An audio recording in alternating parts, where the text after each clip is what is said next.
নমস্কার। আজকে আপনাদের সঙ্গে আমি শেয়ার করব আমি কীভাবে ঠাকুর বাসনগুলো মাজি। আর এইরকম বাসন মাজলে প্রায় এক সপ্তাহ মতন ঠাকুর বাসনের গ্লেজটা থেকে যায়। এইগুলো আমার রেগুলারের ঠাকুর বাসন। এই জাগটাতে আমি জল খাই, আর এগুলো আমার রেগুলারের ঠাকুর বাসন। তো মাজার জন্য যেটা লাগে, যেটা ব্যবহার করি, তেঁতুলটা দিতে হয়, নাহলে এমনি ঘষে এতটা পরিষ্কার করে উঠতে পারি না। আর তার সঙ্গে থাকে একটা যে কোনো আমরা গায়ে মাখার সাবান, ওটাতে ভালো গ্লেজটা আছে, পলিশটা হয়ে যায়। আর এইটা একটা হচ্ছে এই কয়লার ছাই। এই তিনটে জিনিস ব্যবহার করে আমি ঠাকুর বাসনটা মাজি। দেখুন আমি কীভাবে মাজছি।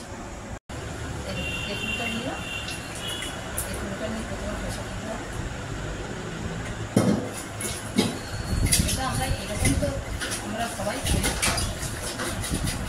গ্লেজটা এই কারণে সেটাই আপনাদের দেখানো। স্কচ ব্রাইট ব্যবহার করছি, আর এই সাবান আর এই ছাই।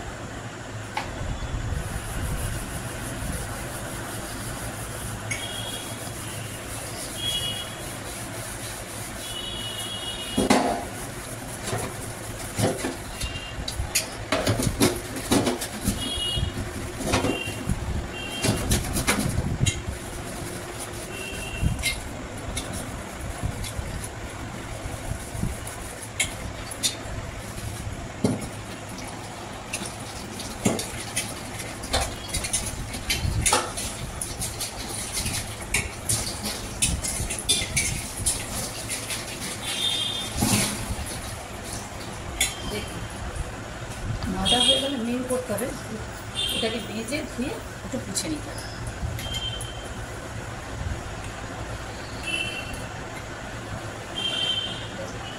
কত সুন্দর হয়েছে, ঠিক আছে। অবশেষে আমার ঠাকুর বাসনগুলো মাজা কমপ্লিট হলো। এই যে দেখেছেন, এগুলো শুধু ঠাকুর বাসন নয়, এর মধ্যে আমার অনেক স্মৃতি জড়িয়ে আছে। কারণ আমি যত বাইরে বেড়াতে গেছি, সেখানকার সমস্ত বাসনপত্র কিছু কিছু কিনে এনেছি। এই যেমন এইটা হচ্ছে ত্রাম্বক থেকে এনেছি, এইটা নাসিক থেকে এনেছি।